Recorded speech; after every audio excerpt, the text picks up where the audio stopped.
ஆண்டவராகிய இயேசு கிறிஸ்துவின் நாமத்தினால யாவரை வாழ்த்துகிறோம். தேவ கிருபையினாலே நாம் எல்லாம் இருக்கிறோம். சிலுவை பாடு மரணம் ஒரு மிக உயர்ந்த தேவனால் உண்டான நன்மையை நமக்கு காண்பிக்கிற விஷயம். இது ஆண்டவர் இயேசு பரலோகத்தை விட்டு இறங்கி வந்தார். பரலோகத்திலிருந்து மகா மேன்மையான இடத்துல இருந்த நம்முடைய ஆண்டவர், செல்ல பிள்ளையாய் பிதாவின் மடியில இருந்த ஆண்டவர் பூமியில மனித அவதாரம் எடுத்தார். எதுக்காக? மனிதர்கள் ஒருத்தர் அவருக்கு தேவைப்படுறார். தேவனுக்கு இங்க இருக்கிற மனிதர்கள் யாரும் அவர் முன்னாலே சமமா நிற்க முடியல. மோசே திறப்பில நின்றதாக, நிற்கணும்னு சொன்னதாக வசனங்கள் இருக்குது. திறப்பில நிற்க மோசே இருந்தா கூட, அதுக்கு பிறகு எத்தனையோ தாசர்கள் வந்தா கூட, திறப்பில் நிற்க ஒருவனை தேடின ஒருவனை காணேன்னு சொல்றேன். இன்னொரு இடத்துல விண்ணப்பம் பண்ணுகிறவன் இல்லை, வேண்டுதல் செய்கிறவன் இல்லை, ஏசையால வருத்தப்படுகிறார் தேவன். இன்னொரு இடத்துல என் சத்தியத்துக்காக வழக்காடுகிறவங்க இல்லை, தேவன் வருத்தப்படுகிறார். ஒரு மனிதனை தேடுகிறேன்னு சொல்லுகிறார். ஒரு மனுஷன் வேணும் எனக்கு. யோபுல வாசிக்கலாம் 16ஆம் அதிகாரம் 21ஆம் வசனம். அங்கே யோபு ஒரு ஜெபம் பண்றார். அதை தான் ஆண்டவர் கேட்டுட்டாருன்னு சொல்லுவாங்க. வாசிங்க யோபு 16ஆம் அதிகாரம். தன் சிநேகிதனுக்காக வழக்காடுகிறது போல தேவனோட மனுஷனுக்காக வழக்காடுகிறவர் ஒருவர் உண்டானால் நலமாயிருக்கும். பாருங்க, ஒரு வழக்காடுகிறவர் வேணும். தேவனுக்கும் மனுஷருக்கும் நடுவாக ஒருத்தர் வேணும்.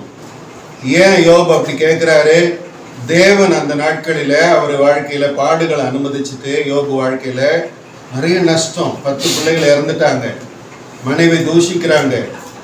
பிசாசினால் உண்டான தீமை தான் அது, தேவன் அனுமதித்த தீமை அது. ஆனா யோபு தேவனை பார்க்க முடியலன்னு சொல்றாரு. இங்கதான் இருக்கிறார், ஆனா தெரிய மாட்டேங்கிறார். அவருடைய ரகசிய செயல் என் வீட்டுல தான் எப்ப இருக்கும், ஆனா இப்ப இல்லை. அவரை நான் தேடுகிறேன்னு சொல்றார், கிடைக்க மாட்டேங்கிறாருன்னு சொல்றார். நம்பிக்கையோட விசுவாசத்துல அறிக்கையிடுகிறார், என் மீட்பர் உயிரோடு இருக்கிறார், அவரை ஒரு நாள்ல நான் பார்ப்பேன், அந்நிய கண்கள் அல்ல இந்த கண்களாலே அவரை நான் பார்ப்பேன் விசுவாசத்தோட தீர்க்க தரிசனமா சொல்றார். அப்படிப்பட்ட நம்முடைய ஆண்டவரை குறித்து தீர்க்க தரிசனமா சொன்ன இந்த தாசன் யோபு என்ன சொல்றாரு? ஒருத்தர் வேணும் எனக்காக, மத்தியஸ்தர் வேணும். ஆண்டவர் இயேசு ஒரு மத்தியஸ்தம் பண்ண வந்தார். மத்தியஸ்தம் பண்றதுனா என்ன?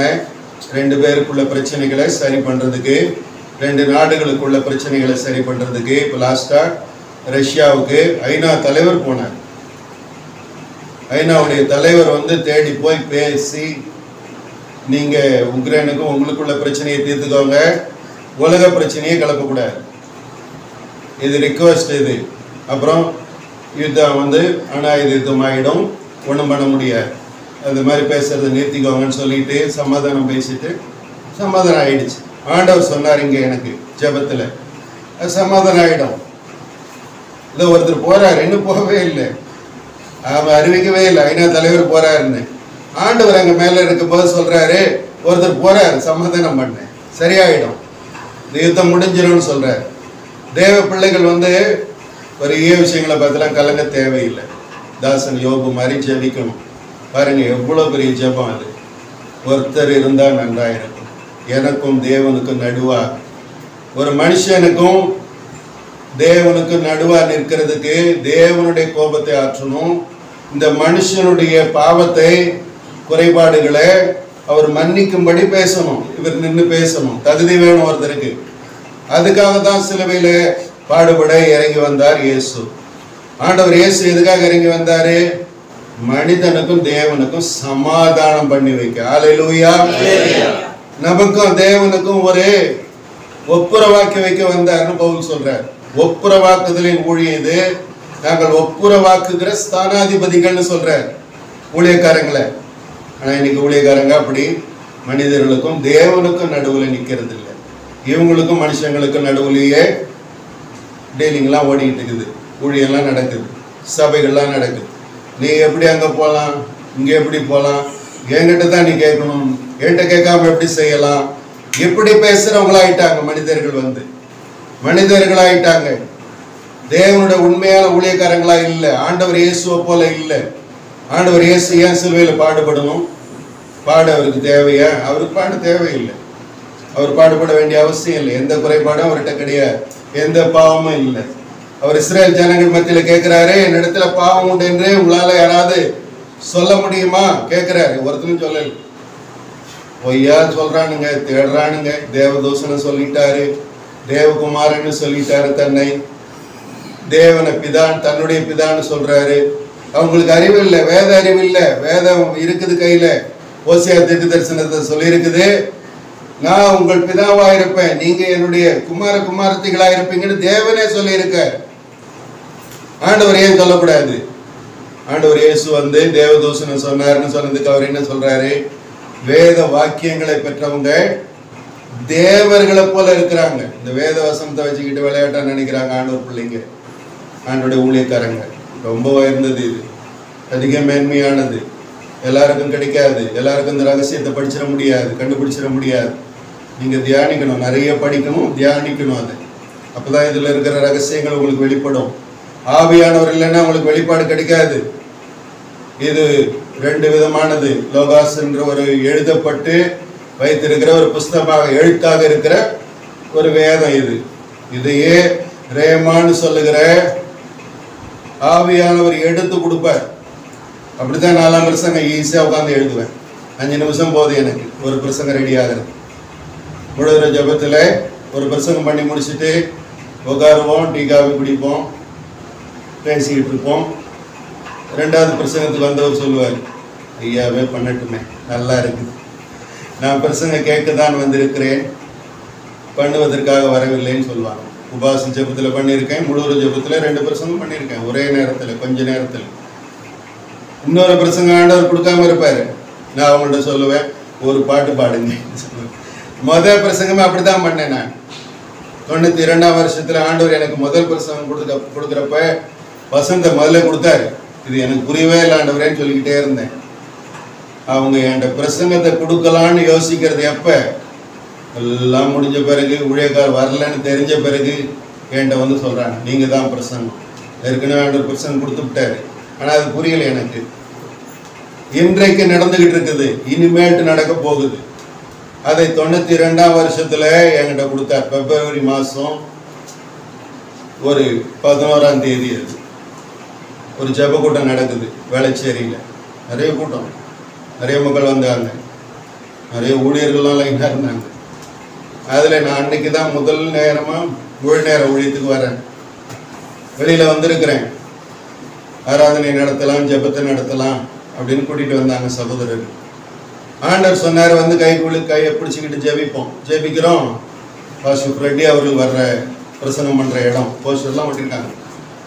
வரல அவருக்கு அங்கே வேற யாரோ டெத் ஆகிட்டாங்க, அது நடந்து போயிட்டேன். ஃபோன் பண்ணி சொல்றாரு, நான் வரல, வேற யாராவது கொண்டு மேனேஜ் பண்ணிக்கோங்க சொல்லிட்டேன். என்கிட்ட கொடுத்தாங்க. ஆவியானவர் பேசினார், மீதியா இருக்கிறவங்க தான் நன்மை அடைவாங்க. அது ஒரு பெரிய பாதிப்புகளை இனிமேல் உண்டாக்கும் உலகத்துல.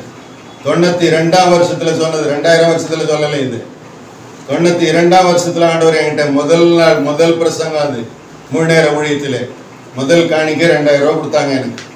எங்க சபையில் 25 ரூபா கொடுத்தாலே பெரிய காணிக்க.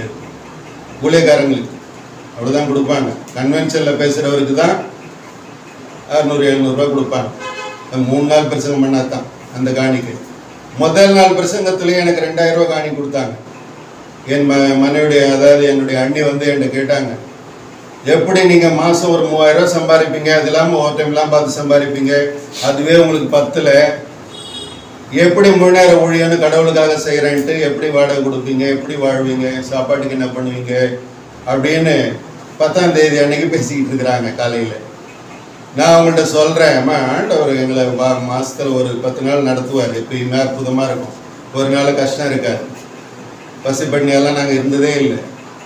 ஆகாரெல்லாம் அருமையாக கொடுப்பார், தேவையெல்லாம் கொடுப்பார். வர்றவங்க காணிக்க வாங்க மாட்டார் இவரு. அப்பெல்லாம் நான் விசுவாசியா இருந்து பிரசங்கிப்பேன்.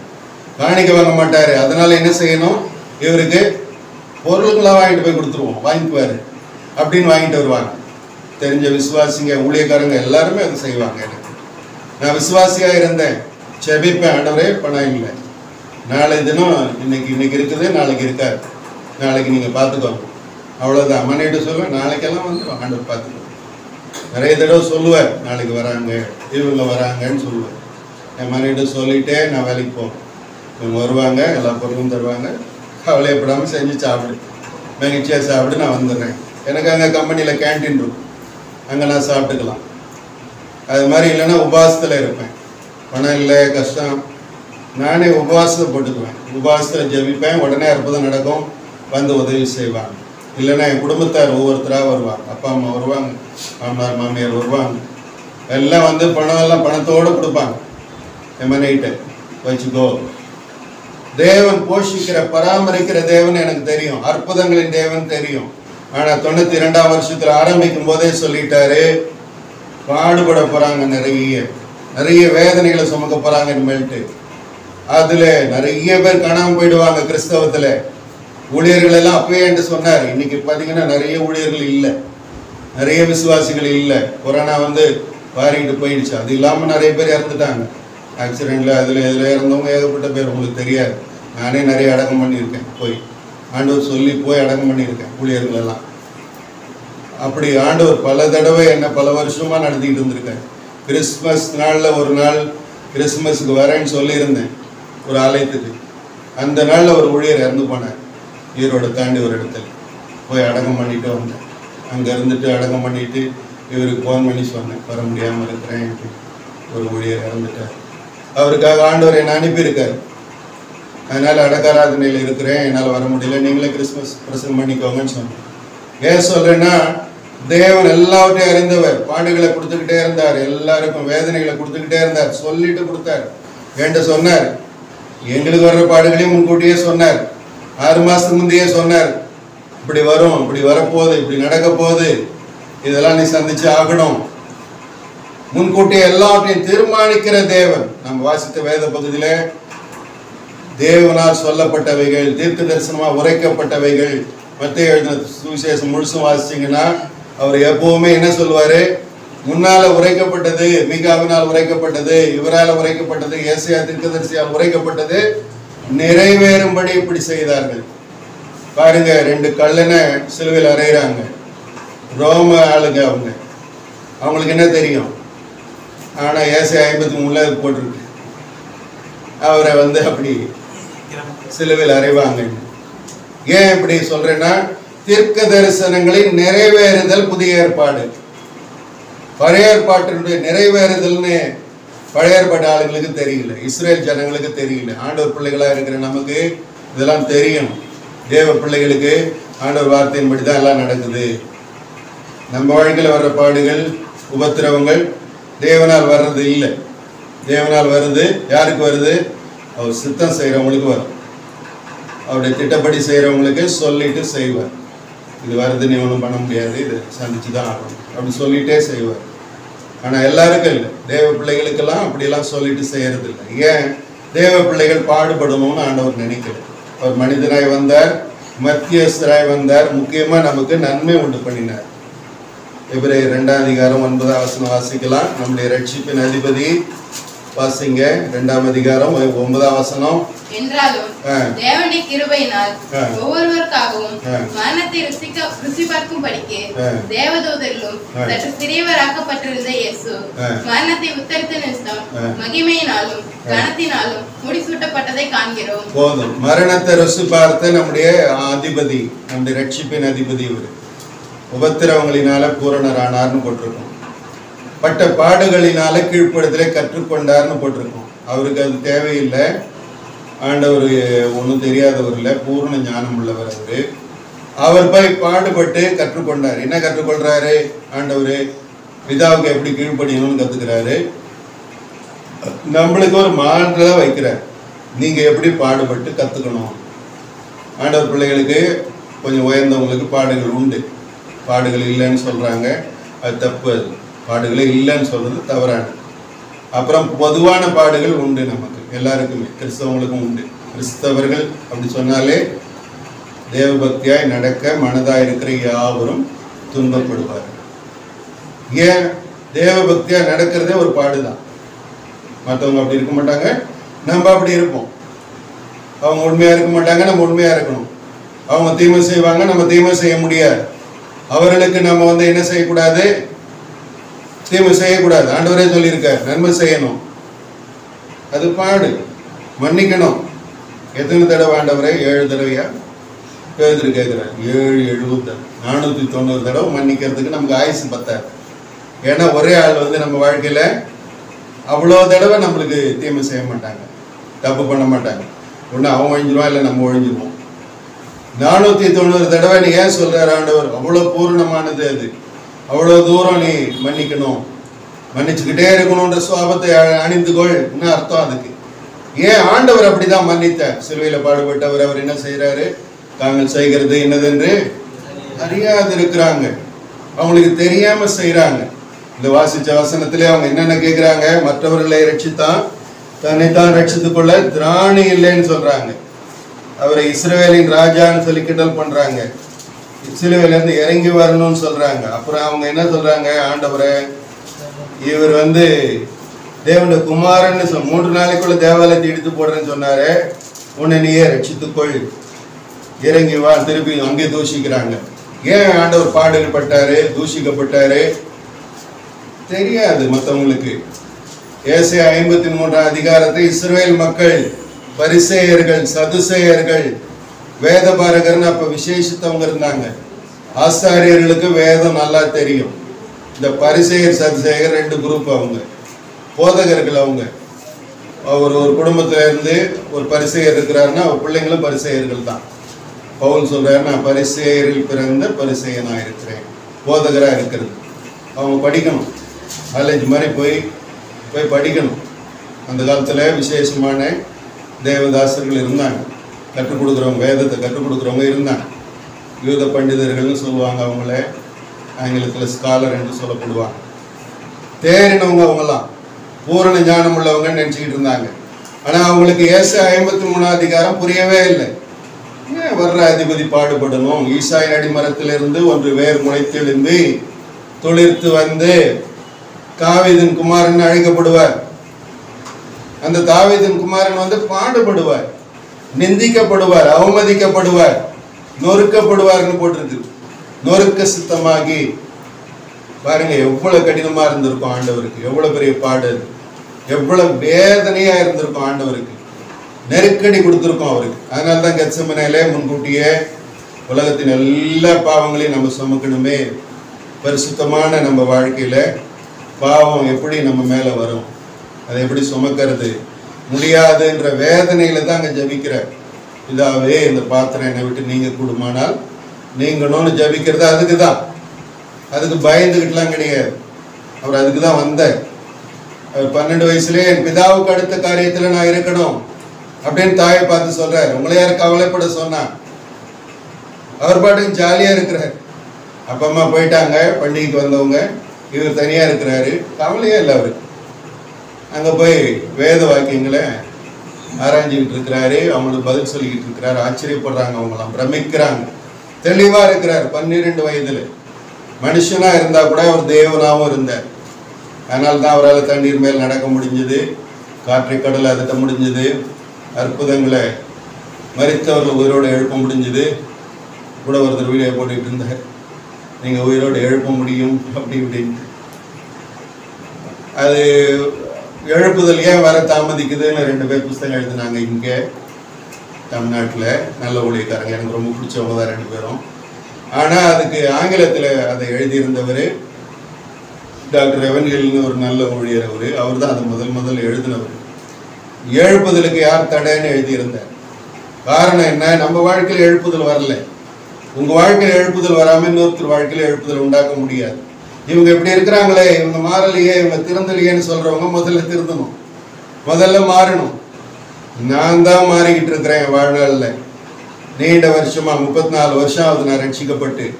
இன்றைக்கு நான் மாறிக்கிட்டு இருக்கிறேன். ராத்திரி கூட நான் கொஞ்சம் மாறி இருக்கிறேன். நான் என்னை மாற்றிக்கொண்டு இருக்கிறேன். கடந்த இந்த வாரத்தில் கூட நான் என்னை சரி செய்து கொண்டுகிட்டே இருக்கிறேன். என்ன அது? ஆண்டவருக்கு பிரியமா நம்ம திவ்ய சுவாபங்களில் மாறணும்னா, பரிபூர்ணமா அவருடைய ராஜ்யம் நமக்குள்ள வரணும்னா நம்ம என்ன செய்யணும்? கனி கொடுத்து கொண்டே இருக்கணும். இவைகளை கூட்டி வழங்குங்கள்னு பேதுரு சொல்றார். அதை தியானிச்சு ஒரு பிரசங்கம் மாதிரி எழுதி வச்சேன். அவ்வளோ அருமையா இருக்குது. அது படிக்க படிக்க ஆசையா இருக்குது. ஏன் சொல்றேன்னா, தேவ பிள்ளைகள் தேவ சாயலை தரித்து கொண்டு திவ்ய சுவாபத்துக்கு பங்குள்ளவங்களா மாறி முழுமை அடைந்து பிறரை வழிநடத்தும். இதுதான் ஆண்டவர் சித்தம். ஆனா நம்முடைய தாசர்கள் வந்து எஸ்ஐகே பிரான்சிஸ்ல இருந்து எல்லாரும் அப்படி ஆரம்பத்துல இருந்தே அவர் சொல்லுவார் பிரசங்கத்தில், நீ யுத்தத்துல போய் கத்துக்க முடியாது, அதனால கத்துக்கிட்டு போய் யுத்தத்துக்கு போ அப்படின்னு சொன்னவர், பரவாயில்ல பரவாயில்ல யுத்தத்துலயாவது போய் கத்துக்கோ, என்ன பண்றது, வந்து தொலை, நீங்க கூட வா அப்படின்னு சொல்றவரா மாறி இப்ப போவாதேன்னு சொல்ற அளவுக்கு ஆயிடுவார் போல் இருக்கு. யுத்தத்துக்கே போவாதீங்க நீங்களாம் அப்படி சொல்றவரா மாறிடுவாங்க. ஜெபிக்கிறது ஒரு யுத்தம். ஜெபம்ங்கிறது ஒரு சோதனை, போராட்டம். அது சாதாரணமாக நினைக்காதீங்க. ஜெபிக்கிறத நீங்கள் போராடி ஜெபிச்சிங்கன்னா பெரிய பெரிய வெற்றி அடைவீங்க. என் வாழ்க்கையில் நான் பார்த்துருக்குறேன், பெரிய பெரிய அற்புதங்களை பார்த்துருக்குறேன். ஆண்டவர் எனக்காக செய்து ஜெபத்தை கேட்கிறவர்னு எனக்கு நல்லா தெரியும். அதனால நான் என்ன பண்ணுவேன், அவர் கேட்கிறாரு கேட்கல கவலையே இல்லாமல் சொல்லுவேன், என்ன பண்ணிட்டு இருக்கிறீங்க, இதையே அப்படி பண்ணக்கூடாது, இப்படியே செய்றீங்க, இப்படி செய்யக்கூடாதா, இவ்வளோ நாளாக பிடிக்கும் உங்களுக்கு, ஒரு நொடி போதாதா உங்களுக்கு, இப்படி பேசிக்கிட்டு இருப்பேன். பக்கத்தில் இருக்கிற ஆள் யாருக்கிட்ட பேசுகிறா இந்த ஆளுன்னு யோசிக்கிற அளவுக்கு பேசுவேன். அப்படிலாம் சத்தமாலாம் பேசுவேன் ஆண்டவர்கிட்ட. ஏன் சொல்கிறேன்னா, தேவன்கிட்ட பேசுறதுக்கு எந்த தடையும் இல்லை மனிதர்களுக்கு. இயேசு வழி திறந்துட்டார். அந்த 27ஆம் அதிகாரத்தில் இந்த பக்கம் பார்த்தீங்கன்னா, அங்கே தேவாலயத்தின் திரைச்சீலை 51ஆம் வசனம், அப்பொழுது தேவாலயத்தின் திரைச்சீலை மேல் தொடங்கி கீழ் வரைக்கும் இரண்டாக கிழிந்தது, பூமியும் அதிர்ந்தது, கண்மலைகளும் பிளந்தது. இந்த திரைச்சீலை கீழே இருந்து மேல வரைக்கும் கிழிஞ்சிட்டு போகுது அப்படின்னு சொன்னா என்ன சொல்லுவாங்க, எவனும் கிழிச்சு விட்டான் அப்படின்னு அந்த பரிசெல்லாம் சொல்லிடுவான்னு. மேல தொடங்கி கீழே வரைக்கும் கிழிஞ்சிட்டு வந்தது அப்படின்னு எழுதுறாங்க. பாருங்க, மனிதர்களுடைய புத்தி அப்படிப்பட்டது. அவங்க ஆண்டவரை அடக்கம் பண்ணிட்டு போய் பிலாத்துக்கிட்ட சொல்றாங்க.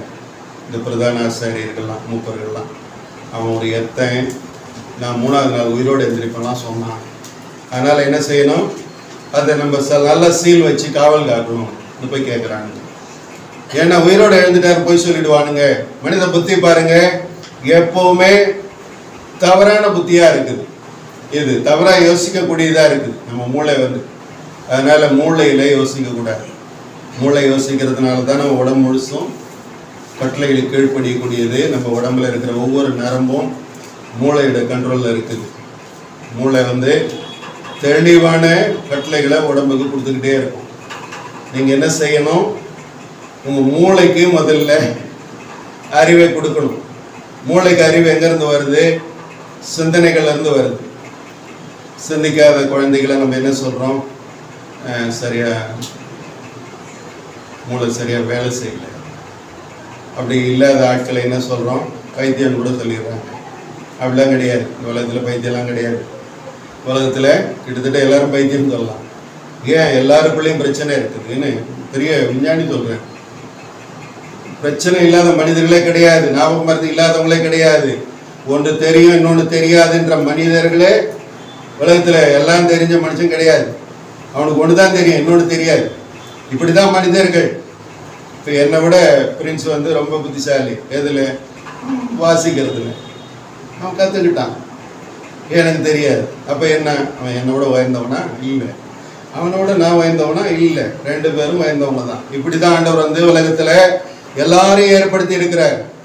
அதனால நம்ம என்ன நினைக்க கூடாது, என் கணவர், என் பிள்ளைங்க, எனக்கு அவங்க இவங்க, அப்பா அம்மா அவங்க இவங்கன்னு சொல்லக்கூடாது. நம்ம அவங்க பலவீனமா இருக்கிறாங்க, மனிதர்களா இருக்கிறாங்கன்ட்டு நம்ம என்ன செய்யக்கூடாது, வருத்தம் அடையக்கூடாது. அப்படிதான் இருப்பாங்க மனிதர்கள்லாம், அப்படிதான் இருப்பாங்க. மனிதர்களை நம்ம என்ன நினைக்கிறோம், எடை போடுகிறோம், அவங்க நம்மளே எடை போட்டுக்கிட்டு இருப்பாங்க. இப்படியே நம்ம காலம் ஓடிக்கிட்டு இருக்குது. நம்மளை நாமளே ஆராயணும், நம்மை நாமே நிதானிக்கணும். நம்மை குறித்து நம்ம என்ன செய்யக்கூடாது, தாழ்வு மனப்பான்மையில் போயிடக்கூடாது, குற்ற உணர்வுல போகக்கூடாது. ஆண்டவர் இயேசு உண்டாக்கின நன்மைகள் மகா உயர்ந்தது, மகா சந்தோஷத்தோடன்னு போட்டிருக்கு. மகத்தில் நாம் மரியாளும் மற்றவங்களும் அவர் உயிர் தெழுந்துட்டாருன்னு சொல்லி அதை ஞாயிற்றுக்கிழமை தியானிப்போம். அவ்வளோ சந்தோஷமா போனாங்கன்னு வாசித்தேன். ஆண்டவருடைய சந்தோஷம் அவ்வளோ உயர்ந்தது, மகா சந்தோஷம் உள்ளது. கவலைப்படுறது ஒண்ணுமே இல்லை. இப்போ சாப்பாடு இல்லை, கவலை பண்ணுமா, உடம்புக்கு நல்லது சாப்பிடலன்னு. அது எல்லாருக்கும் தெரியல. சாப்பாடு இல்லைன்னு கவலைப்படுறாங்க, தூக்கம் வரலன்னா கவலைப்படுறாங்க. நான் என்ன செய்வேன் தெரியுமா? தூக்கம் வரலன்னா, தூக்கம் வரலையா, படுத்துட்டு தூக்கம் வர, அப்போ எழுந்திரி ஏதாவது பண்ணுவோம். ஜாலியாக படிச்சுக்கிட்டு இருப்பேன், சந்தோஷமாக பைபிள் படிப்பேன், தியானிப்பேன், ஜெபிப்பேன். அதெல்லாம் செஞ்சு முடிச்சாச்சு, இன்னும் தூக்கம் வரல, கொஞ்ச நேரம் டிவி பார்ப்பேன். ஏன் இதை சொல்கிறேன்னா, கவலைப்படுறதுக்கு அதில் ஒன்றுமே இல்லை. தூக்கம் வரலைன்னா என்ன, பரவாயில்ல, தூங்கிக்கலாம், தூக்கம் வரும்போது தூங்கிக்கலாம் அப்படி நினைக்கணும். நம்ம பசிக்கும் போது சாப்பிடணும், பசி இல்லாதப்போ சாப்பிட்றாங்க. அப்புறம் பசிக்கும் போது அந்த பசி வர வேண்டிய நேரத்தில் பசி வராது. திருப்பி உங்கள் வாழ்க்கையிலேயே பசியே வராது. பசி வராமல் சாப்பிட்டு பழகினீங்கன்னா என்ன நடக்கும்? உங்கள் வாழ்க்கையில் பசிக்கவே பசிக்காது. உடம்பு எல்லாமே உணர்ச்சிகளால் நரம்புகளால் நிறைந்த உடல். இது என்ன செய்யுது? மூளையின் கண்ட்ரோலில் வேலை செய்யுது. பசியும் ஒரு நமக்கு சிம்டம்ஸ், ஒரு அடையாளம். தலைவலி, ஜுரம், பல்வலி, வயிற்று வலி எல்லாமே ஒரு அடையாளங்கள் தான், நோய்கள் கிடையாது. சுகர் ஒரு நோய் கிடையாது, ப்ரெஷர் ஒரு நோய் கிடையாது. தப்பாக புரிஞ்சுக்கிறாங்க. தைராய்டு ஒரு நோய் கிடையாது. இப்படி நிறைய நோய்கள் நோய்கள் தான் அது, ஆனால் நோய் கிடையாது. அது ஒரு குறைவு. மனித உடம்புல சாப்பிட்டுக்கிட்டே இருக்கிறது, உழைக்காமல், சரியாக உழைக்காமல் சோம்பேறியாக இருக்கிறது, தூங்கிட்டு இருக்கிறது, உட்காந்தே இருக்கிறது, நம்ம உடம்புல என்ன பண்ணிடுது? பசியை கட்டுப்படுத்தி அதிக உணவுனால் நோய்களை உருவாக்க தொடங்குறத அடையாளமாக காட்டுறது ப்ரெஷர், சுகர். நீ சோம்பேறியாக இருக்கிறேன்னு சொல்கிறது தான் சுகர், சுறுசுறுப்பாக இருன்னு சொல்கிறது தான் சுகர். உன் உடம்புல ஏன் இன்சுலின் சுரக்கலை? நீ சுறுசுறுப்பாக இல்லைப்பான்னு சொல்லுது. வேற ஒன்றும் இல்லை, அது நோய் கிடையாது. சுறுசுறுப்பாக இருந்தால் சுகர் ஏற மாட்டேங்குது, அது கஷ்டப்படுது. திரும்ப திரும்ப சுகர் குறையதை தவிர கூட மாட்டேங்குது. ஆண்டவர் என்கிட்ட உடனே சொல்கிறாரு, டாக்டர் வேணாம், சும்மா செக் பண்ணி பார்த்து தெரிஞ்சுக்கோ, உடம்பை குறைக்கலாம் அப்படின்னு சொன்னார். எனக்கு அதிர்ச்சியாக என்ன இதில் ஒரு டெக்னிக்கா? இதை சொல்லி உடம்பு குறைக்கிற வேலையை பண்ணணுமா இனிமேல்ட்டு? சரி, நல்லது தானே. இவ்வளோ நாள் எதிர்பார்த்துட்டு இருந்தேன், எங்கள் மேலே வந்த கூட கேட்டுக்கிட்டு இருந்தேன், எப்போ இந்த சத்துக்குறவு ஒழியும், ஆரோக்கியமாகணும், உடம்பை குறைக்கணும், வெயிட் அதிகமாகுது, தொல்லையாக இருக்கு எனக்கு, மேலே கேட்டுக்கிட்டே இருந்தேன். ஆண்டவர் இங்கே வந்தோடனே ஆரம்பிச்சிட்டாரு. இப்போ பாருங்கள், நல்லா இருக்குது, ஆரோக்கியமாக இருக்குது உடம்பு. தேவ பிள்ளைகள் எதையும் பாசிட்டிவாக பார்க்கணும்னு சொல்லுவாங்க, உண்மையாக பார்க்கணும், சரியாக பார்க்கணும். பாசிட்டிவாக பார்க்குறேன்னு தப்பாக பார்க்குறவங்களாம் இருக்காங்க. வானமே எல்லைன்னுவாங்க, வானத்தையும் தாண்டி என் எல்லைன்னு சொல்கிறவங்களாம் இருக்காங்க. அப்படிலாம் கிடையாது, போக முடியல, ஒரு குறிப்பிட்ட எல்லைகளை தாண்டி போகல. பொய் சொல்கிறாங்க, ராக்கெட் போயிடுச்சு, அதை பண்ணிடுச்சு, இதை பண்ணிடுச்சு, நிறைய பொய் சொல்லுவாங்க. ஏன்னா நம்மளுக்கு தெரியாதுன்றதுனால அதில் என்ன வேணாலும் பொய் சொல்லலாம். இப்படி ஆகிட்டாங்க. ஊழியக்காரங்க கூட சொல்ல ஆரம்பிச்சிட்டாங்க, ஆண்டவர் பாயாசம் ஊட்டினார் எல்லாம் சொல்கிறாங்க. அவருக்கு வேறு வேலையே இல்லை. இவருக்கு ஏன் இவர் பாயாசம் எடுத்து குடிக்க மாட்டார்? பாயாசம் ஊட்டுறதுலாம் ஆண்டவர் வேலையா? அப்படிலாம் சொல்கிறாங்க. அப்படிலாம் சொல்லக்கூடாது நியாயமாக. ஏன்னா தேவன் அப்படிப்பட்ட ஒரு சாதாரணமான காரியங்களை செய்கிறவர் இல்லை. அவருடைய செயல்கள் ரொம்ப உயர்ந்தது, ரொம்ப சரியானது, பூர்ணமானது. நேர்த்தியாக செய்வார், சரியாக செய்வார், அமைதியாக இருப்பார், பொறுமையாக இருப்பார். தாங்கவே முடியாது நம்மளால. அவருடைய சுவாபத்துக்கு ஒத்த சுவாபம் நம்மகிட்ட கிடையவே கிடையாது. உங்கள் சுவாபம் அவர் கூட ஒத்தே வராது. நான் என் வாழ்நாளில் பார்த்துக்கிட்டு இருக்கிறேன். 34 வருஷம் முடிஞ்சிருக்கு. அவர் கூட நடந்து நடந்து களைச்சி போயிட்டேன். நான் எப்பா முடியலப்பான்னு சொல்கிறேன். இப்போ அவங்க கூட நடக்கவே முடியாது. நீங்கள் என்ன இப்படி இருக்கிறீங்க அப்படி கேட்குறேன். உங்கள் பொறுமையை என்னால் சகிக்க முடியல. எவ்வளோ தாங்குவேன், எவ்வளோ நாட்கள் தாங்குவோம் நாங்கள். யோபு கேட்கறது போல பொறுத்து கொள்றதுக்கு, சகித்து கொள்றதுக்கு என் பலன் என்ன? கற்களின் பலனா அப்படின்னு யோபு கேட்கிறார். ஆண்டவர் அப்படிதான் பாடுபட்டார். எதுக்காக பாடுபட்டார்? நாம மரணத்தை சந்திக்க கூடாது, அழிவை சந்திக்க கூடாது. ஆதாமின் சந்ததிக்கு இரக்கமாக, அன்பாக வாக்குத்தத்தத்தை ஆபிரகாம கொடுத்துட்டு, அவருடைய சந்ததியில் ஈசாக்குடைய சந்ததியில் ஆண்டவரே அப்பவே அது திட்டம். ஆதாம் ஏவாளை சபிக்கும் போதே பிசாசை சபிச்சுட்டு வராரு. அவர் ஸ்திரீ மித்தா வராரு, உன் தலையை நசுக்குவார். அதுக்கு தான் பாடுபட்டார். நம்மை பரிசுத்தப்படுத்துறதுக்காகன்னு வாசிக்கிறோம். வாசிங்க எபிரேயர் 2 அதிகாரம் 11ஆம் வசனம். எப்படியெனில் பரிசுத்தம் செய்கிறவரும், பாருங்க, பரிசுத்தம் செய்கிறவர் நம்முடைய ஆண்டவர், பரிசுத்தம் செய்யப்படுகிறவருமாகிய யாவரும் ஒருவராலே உண்டாயிருக்கிறார்கள். பாருங்க, நம்ம எல்லாரும் உண்டாயிருக்கிறோம்னு நம்ம எல்லாருக்கும் தெரியும். ஆனா ஆண்டவர் இயேசுவும் பிதாவினால் உண்டானவர். எதுக்காக உண்டானார்? அவரு பரிசுத்தம் செய்கிறதுக்காக. அதே எபிரேயர் 10ஆம் அதிகாரம் 10ஆம் வசனம் வாசிங்க. அங்க என்ன போட்டிருக்குது? பரிசுத்தம் செய்திருக்கிறார் நம்மள. ஒரே தரம் பலியிடப்பட்டதினாலே அந்த சித்தத்தின்படி நாம் பரிசுத்தமாக்கப்பட்டிருக்கிறோம். பாருங்க, இயேசு பலியிடப்பட்டது எதுக்காக? நம்மள பரிசுத்தமாக்குறதுக்காக, பரிசுத்தமுள்ள தேவ பிள்ளைகளை மாற்றுவதற்காக. நம்ம குறைபாடா இருக்கிறோம்னு நினைக்க கூடாது. நம்ம கோவப்பட்டுருவோம், வீணா பேசிடுவோம், சரியான நேரத்தில் சரியானதை சிந்திக்க மாட்டோம், சரியானதை பேச மாட்டோம். கவலைப்படக்கூடாது. நம்ம குறைபாடு உள்ளவங்க தான். ஆனா என்ன இல்லை, குறைபாடுகள் இல்லை. அது இருக்குது, நம்மளுக்குள்ள இருக்குது. ஆனா இல்லை. ஏன் இல்லை? இயேசு எல்லாவற்றையும் செய்து முடித்து விட்டார். அல்லேலூயா, அல்லேலூயா. இயேசு உங்களை பரிசுத்தமாக்கிட்டாரு. நீங்க என்ன செய்யக்கூடாது? உங்க பாவம், குறைபாடு, அதை சொல்லி சொல்லி வேதனைப்படுத்தி கூடாது. உங்களை தவறு தான், நான் செஞ்சிருக்கேன் தான், தவறி இருக்கிறேன், அவசரப்பட்டு இப்படி நினைச்சிட்டேன், இப்படி பேசிட்டேன், இப்படி செஞ்சிட்டேன். ஆனா இது இயேசுவின் ரத்தம் எனக்காக எல்லா நீதி நீங்க சுத்திகரிக்கிறதுக்கு போதுமானதா இருக்கிறது. அல்லேலூயா. உங்களை பரிசுத்தப்படுத்தி கொண்டே இருக்கிற இயேசுவின் ரத்தம் அது. அது இங்க மட்டும் இல்ல, அங்க பரலோகத்துல இருக்குது. அது பிதாவுக்கு முன்பாக ஆட்டுக்குட்டியானுடைய ரத்தம் பரிந்து பேசி கொண்டிருக்கிறது உங்களுக்காக. பக்கத்திலே வலது பரிசத்துல இயேசு வேற பரிந்து பேசி கொண்டிருக்கிறார் உங்களுக்காக. பூமியில ஆவியானவர் உங்களுக்காக பெருமூச்சுகளோட வேண்டுதல் செய்து கொண்டிருக்கிறார். எவ்வளவு பெரிய ஏற்பாடு பாருங்க. புதிய ஏற்பாடுனா பெரிய ஏற்பாடு. அல்லேலூயா, அல்லேலூயா. பெரிய ஆசீர்வாதத்தை தேவன் உங்களுக்கு கொடுக்க வேண்டும் என்று செய்த ஏற்பாடு இது. புது உடன்படிக்கை இது. இயேசுடைய ரத்தத்தினால, அவருடைய சரீரத்தினால உண்டானது. அதை நம்ம புசிக்கணும், அந்த ரத்தத்தை பானம் பண்ணணும்னு வசனம் சொல்லுது.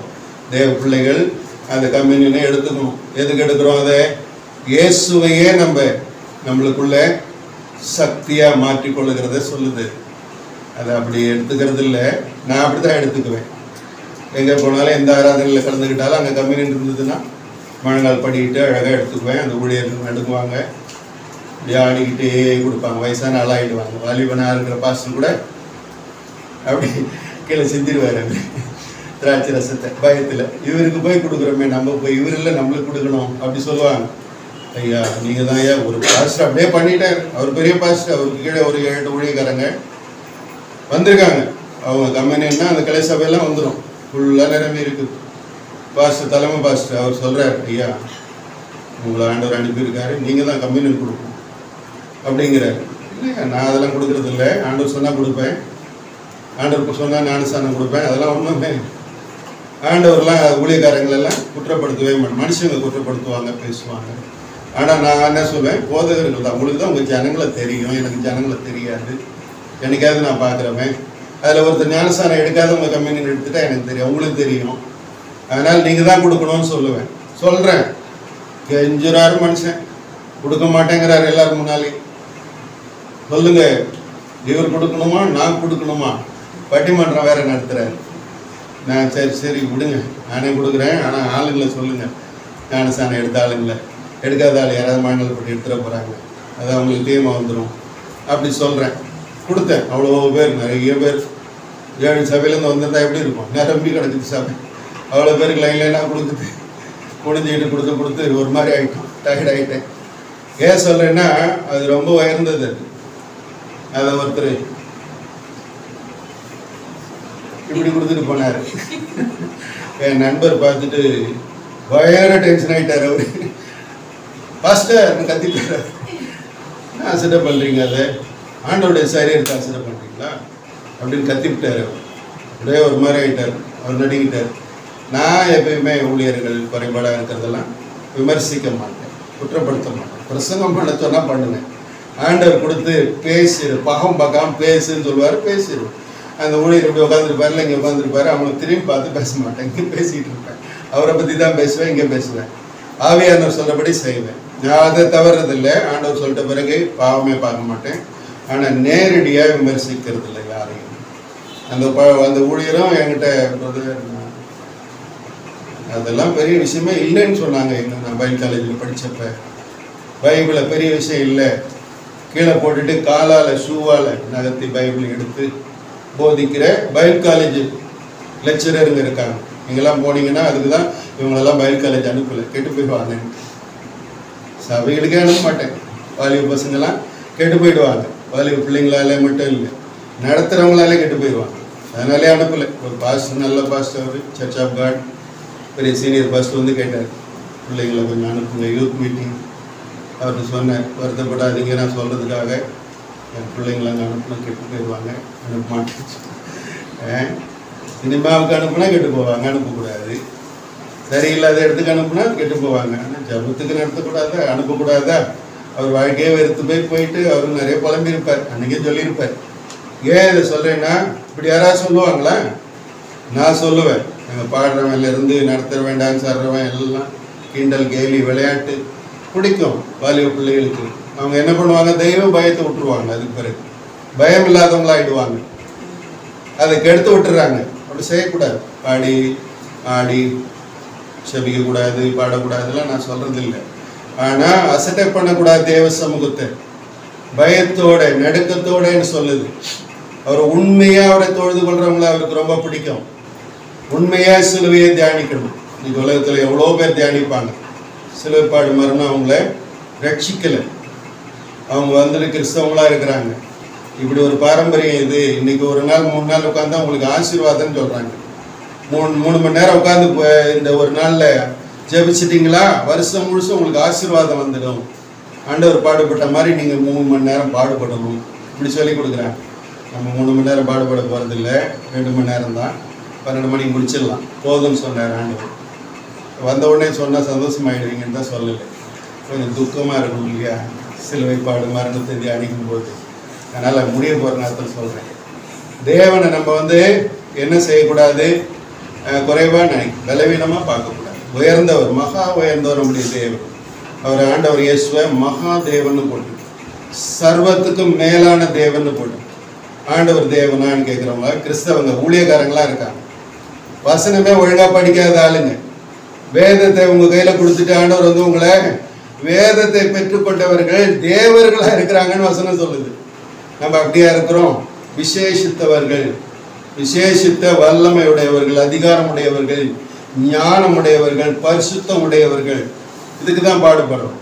முக்கியமாக பாடு நமக்கு ஏன் வருதுன்னு தியானிக்கலாம். இப்போ அடுத்ததான் ஆண்டவர் இயேசு பாடுபட்டார். எதுக்காக பாடுபட்டார்? நாம பாடுபடக்கூடாதுன்னு தான்.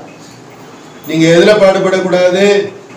துக்கமா இருக்கக்கூடாது, நோய்கள்ல இருக்கக்கூடாது, ஆரோக்கியமா இருக்குதான் ஆண்டவர் சித்தம். இப்பவும் சொல்றேன். ஏன் சொல்றேன்? தேவன் சித்தம் அதுதான். ஆனா நம்மளுடைய வாழ்க்கையில் இருக்கிற குறைபாடுகள் நமக்கு நோய்களை கொண்டு வந்துடும். இயற்கைகள் தண்ணி கொண்டு வந்துடும், காற்று கொண்டு வந்துடும். ஏன் காற்றெல்லாம் நாங்கள் மூடி வச்சுட்டு ஜாக்கிரதையாக நாங்கள் எங்களை காப்பாற்றிக்கிறோம்? அதில் நோய் வருது. நான் கண்டுபிடிச்சிட்டேன். கொரோனா வர்றதுக்கு முந்தைய 6 மாதம் முந்தைய கண்டுபிடிச்சிட்டேன். அப்படியே 6 மாதம் கொஞ்ச நாள் நான் மேலே போகாமல் விட்டுட்டேன். காற்றில் தொல்லை உண்டாக்குது, தொண்டை சரியில்லாமல் போகுது. உடனே நான் கீழே ஆண்டவர்கிட்ட கேட்டேன், என்னப்பா ஏதாவது பிரச்சனையா காற்றில்? அப்படி கேட்டேன். ஆண்டவர் சொன்னார், எனக்கு கிருமிகள்னு சொன்னார். நான் பயந்துட்டேன்.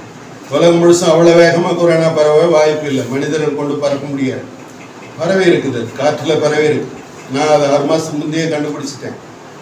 ஆண்டவர்கிட்ட நான் ஜெபிச்சேன். மாஸ்க் போடுற மாதிரி, எல்லாரும் மாஸ்க் போடுற மாதிரி தரிசனம் என்கிட்ட இருந்தது. எல்லாரும் ஊசி போட்டுக்கிற மாதிரி தரிசனம் இருந்தது. எல்லாம் ஆஸ்பத்திரியில் நிறைய மக்கள் சாகிற தரிசனம் என்கிட்ட இருந்தது. அதிகம் நான் அதுங்களை அலட்டி கொள்றது இல்லை. ஆண்டவர் உன்னை சொல்லிட்டு எழுதி வச்சுக்கோ, மறுபடியும் நடக்கும்போது உனக்கு சந்தோஷமாக இருக்கும், அவ்வளோதான். இதை நீ சொல்ல தேவையில்லைன்னே கூட சொல்லுவார். கொரோனா வந்த உடனே நான் ஆண்டவர்கிட்ட ஜெபிச்சேன். என்னப்பா இவ்வளோ மோசமாக சொல்கிறாங்க, எப்படி வாழறது, எப்படி பொருட்களை வாங்கி சாப்பிட்றது, எதாக இருந்தாலும் ப்ராப்ளம். இது உள்ளே வந்துருச்சுன்னா ஒவ்வொரு டாய்லெட்டை வச்சுக்கிட்டு எப்படி வாழ முடியும்? ரொம்ப பிரச்சனை. இது ஒருத்தரை தனிமைப்படுத்த கூட முடியாது. இவனுங்க சொல்கிறது பார்த்தா பயமாக இருக்குது. இந்த நோய் என்னப்பா இவ்வளோ மோசம்னு கேட்ட உடனே ஆண்டவர் சொன்னார், உனக்கு வராது, உங்களை நோக்கி வராது, பயப்படாது. அதை பார்த்து நீ பயப்பட தேவை, ஆனால் சுத்தமாக வச்சுக்க. வழிமுறை உலகத்தில் சொல்ற அதே வழிமுறை ஆவியானவர் சொன்னார் என்கிட்ட. சுத்தமாக வச்சுக்கோ, வர்றவங்களை கொஞ்சம் சுத்தமாக இருக்க சொல்லு.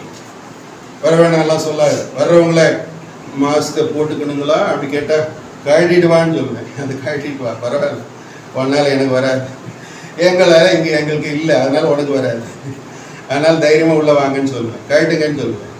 ஏன்? ஆண்டவர் சொல்லிட்டார், வராது உங்களுக்கு. தேவன் கூட இருந்தால் தேவன் செய்த நன்மைகள் நம்ம கூட இருக்கும். அப்போ நம்ம என்ன செய்யணும்? இயேசுவை நமக்குள்ள வாசம் பண்ணுகிறவராக விரும்பணும். இயேசுவை நமக்குள்ள தங்கி தரித்து நம்மளை வழி நடத்துகிறவராக விரும்பணும். அது கொஞ்சம் அதிகம்னு நினைக்கிறாங்க. நிறைய ஊழியர்களை என்ன கேட்டிருக்காங்க, இது முடியாதுன்னு சொல்கிறாங்க, ஒரு சிலர் மாத்திரம்தான் செய்ய முடியும்னு சொல்கிறாங்க. நீங்கள் அதிகம் உபவாசித்த ஆள், அதிக தண்ணி கூட குடிக்காமல் உபவாசிச்சிருக்கிறீங்க, எங்களுக்கெல்லாம் தெரியும், அதனால தான் ஆவியானவர் உங்களை வந்து ரொம்ப நேசிக்கிறாரு அப்படிலாம் சொல்லுவாங்க. நான் இல்லைன்னு சொல்லுவேன். இல்லை, தப்பு. அது நான் ரட்சிக்கப்பட்ட உடனே அதெல்லாம் நடந்தது. எனக்கு உடனே பேச ஆரம்பிச்சிட்டாரு, என்கிட்ட என்னை நடத்த ஆரம்பிச்சிட்டாரு, நான் போய் மற்றவங்களை காப்பாற்ற ஆரம்பிச்சிட்டேன். ரட்சிக்கப்பட்டு கொஞ்ச நாள் கூட ஆகலை பாருங்க, ரட்சிக்கப்பட்டிருக்கிறேன் அப்படின்னு எனக்கு நிச்சயமா தெரியல, இன்னும் ஞானஸ்தானம் எடுத்துக்கல நான். அப்பவே ஆவியானவர் பேச ஆரம்பிச்சிட்டாரு என்கிட்ட. அடுத்தவங்கள்ட்ட சொன்னால் நம்ப மாட்டாங்க, அதனால சொல்லாமல் இருந்தேன். கூட இருக்கிற நண்பர்கள் கூட ஜெபிக்க வருவாங்க, ஜெபிச்சுக்கிட்டு இருப்பேன், பைபிள் படிச்சுக்கிட்டு இருப்பேன், நாள் முழுசும் பைபிள் படிச்சுக்கிட்டு ஜெபிச்சுக்கிட்டு இருப்பேன். ஆலயத்தில், ஆண்டவர் ஆலயத்தில் நானே சாவி வாங்கிட்டு போய் திறந்து பெருக்கி தொடச்சிட்டு அப்படியே ஒரு 2.5 மணி நேரம் ஜெபிச்சுக்கிட்டு இருப்பேன், பைபிள் படிச்சுக்கிட்டு இருப்பேன். எல்லாரும் மக்கள் வருவாங்க, ஆராதிப்பாங்க. 1.5 மணி நேரம் ஆராதனை முடிஞ்சிடும், போயிடுவாங்க. அப்புறம் அந்த முக்கியமான கமிட்டி ஆளுங்க, பெரிய பாஸ்டர், அவங்ககிட்ட உட்காந்து கொஞ்ச நேரம் பேசுவாங்க. டீ காஃபி பஜ்ஜி கிஜெல்லாம் சாப்பிட்டுட்டு அவங்க இவர் எதுக்கு இங்கேருந்து ஜெபிச்சுக்கிட்டு இருக்கிறாரு அதையும் பேசிக்குவாங்க. நான் அங்கேருந்து ஜெபிச்சுக்கிட்டு இருப்பேன், போயிடுவாங்க அவங்கெல்லாம். நான் பாடே ஜெபிச்சுட்டு இருப்பேன், பைபிள் படிச்சுக்கிட்டு இருப்பேன். அதுக்கு பிறகு ஜெபிச்சுக்கிட்டே இருப்பேன். அந்த நாளில் சாயங்காலத்தில் எல்லாம் ராத்திரியில் போய் தான் சாப்பிட்டுட்டு வேலைக்கு போவேன். வேலை இருக்கும் எனக்கு ராத்திரியில், அதுக்கு பிறகு வேலைக்கு போவேன். சாப்பிட்டுட்டு உபவாசத்தோடு இருந்துட்டு வேலைக்கு போவேன். மனைவிலாம் பயப்படுவாங்க, இப்படிலாம் உடம்புக்கு எடுத்துக்கிறீங்க, அதோட வேலைக்கும் போகிறீங்க, எப்படி அங்கே போய் கஷ்டமாக வேலையெல்லாம் செய்வீங்க, நான் பார்த்து போகிற ஆண்டவர் விடு சொல்லுவேன். தியாகமாக இருக்கணும் ஆண்டவர் பிள்ளைங்க, இதுதான் பாடு. ஆண்டவருக்காக நம்ம பெரிதாக அடையணும்னா கொஞ்சம் கிரையை செலுத்தணும், கொஞ்சம் பாடு அனுபவிக்கணும். கிறிஸ்துவ நிமித்தம் பாடு. ஏன் ஆண்டவர் பிள்ளைகளுக்கு பாடு? கிறிஸ்தவர்களாக இருக்கிறதே பாடு தான். உண்மையாக இருக்கணும், தாழ்மையாக இருக்கணும், அன்பாக இருக்கணும், மன்னிச்சுக்கிட்டே இருக்கணும், இரக்கமாக இருக்கணும். பைத்தியம் மாதிரி நினைப்பாங்க நம்மளை. இவங்களுக்குலாம் அறிவு இருக்கா இல்லையா? சூடு சோறுனா வேணும், இப்படியா அமைதியாக இருப்பீங்க, சண்டை போடணும் இப்படி சொல்லி கொடுப்பாங்க. என் மனைவி பார்த்து சண்டை போட்டால் தான் அவங்க தண்ணி விடுவாங்கன்னு சொல்லுவாங்க பைப் லைனில்.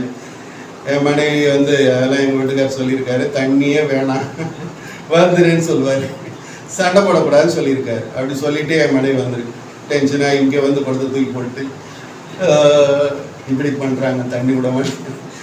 என்னம்மா உனக்கு பிரச்சனை? தண்ணி தானே நாங்கள் எடுத்துறோம், உனக்கு என்ன பிரச்சனை? நாங்கள் ஹெல்ப் பண்ணுவோம். இவனை ஸ்கூலை விட்டு நிறுத்துறதே அதுக்கு தான். நீ அம்மாவுக்கு உதவியாக இருடாங்கன்னு சொல்லிட்டாருன்னு சொன்னேன். ஸ்கூலுக்கு சேர்க்கறதுக்கு அவனை கூட்டிகிட்டு கிளம்புறேன் ஆண்டு சொன்னார். அவனுக்கு வேண்டாம், கூட இருக்கட்டும், அவன் பலவீனமாக இருக்கா, உதவியாக இருக்கட்டும், அவனுக்கு வேண்டியதெல்லாம் நான் செய்கிறேன், அவனை நான் பார்த்துக்கிறேன் அப்படின்னு ஆண்டவர் வாக்கு கொடுத்துருக்காரு அவனை பற்றி. அதனால தான் தைரியமாக எதுவும் செய்வேன் அவனை பற்றி. ஏன் சொல்கிறேன்னா, ஆண்டவர் சொன்னார் என்கிட்ட, படிப்பெல்லாம் வீணாக போயிடும், உலகமே படிப்பை அவமதிக்கும், உலகமே படித்தாலும் படிக்கலாலும் கொண்டு தான் என்ற நிலைமைக்கு வந்துடுவாங்க. பாருங்க, 10,000 பேர், 20,000 பேர், 50,000 பேர் எக்ஸாம் எழுதாமல் இருக்காங்க. இப்போ நடக்குது ஸ்கூல்களில், எல்லாத்துலேயும் குழப்பம், படிப்பில் குழப்பம். உலகத்தில் ப்ரைவேட் ஸ்கூலுங்க அதுங்க தான் கொஞ்சம் ஓடிக்கிட்டு இருக்குது. கஷ்டப்பட்டு அவங்க அதை உடஞ்சி போகிற கப்பலை கட்டி எப்படியே காப்பாற்றிக்கிற மாதிரி பண்ணுறாங்க அவங்க. கவர்மெண்ட் ஸ்கூல்லாம் இன்னும் சரி பண்ணிக்கவே இல்லை அவங்கள. ஆண்டவர் இதை எனக்கு அப்போவே இவன் 5th முடிச்சிருக்கான், 6th சேர்க்க கிளம்பினேன். அப்போ சொன்னார் என்கிட்ட, உலகத்தில் இருக்க படிப்பெல்லாம் வீணாக போயிடும், மரியாதையே இருக்காது, படிப்புக்கு மரியாதை இருக்காது, வேலையெல்லாம் இருக்காது, வேலைக்கு எல்லாம் கஷ்டப்படுவாங்க, கம்மி சம்பளத்துக்கு எல்லோரும் வேலை செய்வாங்க. அப்போ சொன்னார் என்கிட்ட, இவனை கூட்டிகிட்டு போகிறதுக்காக ஜெபிக்கிறேன் ஆண்டவர்கிட்ட, ஸ்கூலில் கொண்டு சேர்க்குற ஆண்டவரே அவனை ஆசீர்வதிங்கன்னு கேட்கும்போது பேசினார். இன்னைக்கு பாருங்க, உலகத்தில் அது நடந்துகிட்டு இருக்கு. நீண்ட வருஷமா இதை நான் சொல்றேன். தேவன் தாம் சொன்னதை நிறைவேற்றுவதற்காக தான் பாடுபட்டார். நம்ம வாழ்க்கையில பாடு இருக்கும்னு சொன்னார் ஆண்டவர். என்ன பாடு அது? நமக்கு உண்மையா இருக்கிறது பாடு, தாழ்மையா. நம்மளுக்கே முதல்ல கஷ்டமா இருக்கும், உங்களாலே உண்மையா இருக்க முடியாது, உங்களால பிறரை மன்னிக்க முடியாது, கோபப்படாம இருக்க முடியாது, தாழ்மையா இருக்க முடியாது, ஆண்டவரை போல சாந்தமா இருக்க முடியாது. சாந்தமும் மனத்தாழ்மையுமா இருந்த நீண்ட வருஷமா நான் கஷ்டப்பட்டு கத்துக்கிட்டு இருக்கிறேன். அது பொறுமையை கத்துக்கிட்டு சலிச்சுக்கிட்டு அமைதியா இருந்து கத்துக்கிட்டு இருக்கிறேன். இன்னும் கூட வேணும் எனக்கு, இன்னும் கூட கோபம் வருது, வருத்தம் வருது, எனக்கு வெறுப்பு வருது. அது ஆண்டவர்கிட்ட கெஞ்சி கேட்கிறேன், என்ன ஆண்டவரே உங்க சுவாபம் எனக்கு பெருகலையே, ஏன்னா நீங்க இன்னும் ஆசீர்வதிங்க உங்க திவ்ய சுவாபத்தினாலன்னு கெஞ்சுறேன். ஏன் சொல்றேன்னா, நாம பலவீனர் தான், நம்ம பலவீனங்களை தெரிந்து கொண்டு குறைபாடு உள்ளவங்க தான் நம்ம. அதை நினைக்க கூடாது, பலமுள்ள தேவனை உதவிக்கு வச்சுக்கணும். ஆண்டவரே கோவப்பட்டேன் மன்னிங்க, அடுத்த தடவை நான் கோவப்படாமல் இருக்க உதவி செய்ய. அடுத்த தடவை பார்த்தீங்கன்னா பொறுமையாக இருப்பீங்க. அதுக்கு அடுத்த தடவை பார்த்தீங்கன்னா அந்த ஜபம் கூட பண்ண தேவையில்லை, நீங்கள் தானாகவே பொறுமை இருக்கும் உங்களுக்குள்ள. வந்துடும், தாழ்மை வந்துடும், அன்பு வந்துடும், மன்னிக்கிற சுவாபம் வந்துடும்.